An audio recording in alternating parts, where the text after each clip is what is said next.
வணக்கம் உறவுகளே, மீண்டும் ஒரு வீடியோவில் உங்களை சந்திப்பதில் மிக்க மகிழ்ச்சி.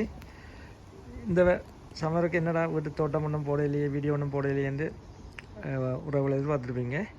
நான் இந்த முறை வந்து செய்தலைன்னா இருந்தேன் நிறையிலேருந்து.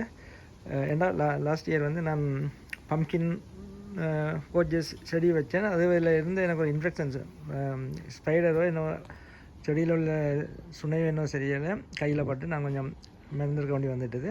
அதனால் இந்த முறை நிறுத்தி வைப்போம்ட்டு இருந்தேன். இதுக்கும் மனம் கேட்கல, ஒரு ஆசையாகவும் இருக்குது.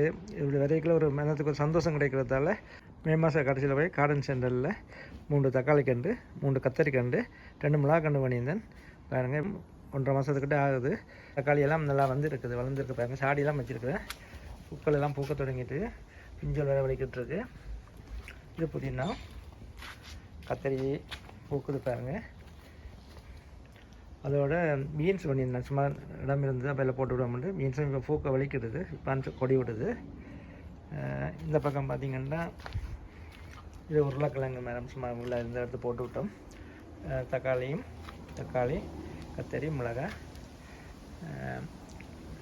பீன்ஸும் இந்த சைட்லேயும் போட்டு விடலாம்.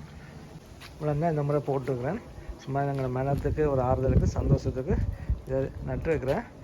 அந்த பூசணி செடி, கோஜஸ் செடி, அது கியூக்கம்பர் ரெண்டுமே நான் இந்த முறை வைக்கல. ஏன்னா அதில் சுனைகள் இருக்குது, அது வந்து கொஞ்சம் அலர்ஜி ஆகுது எனக்கு.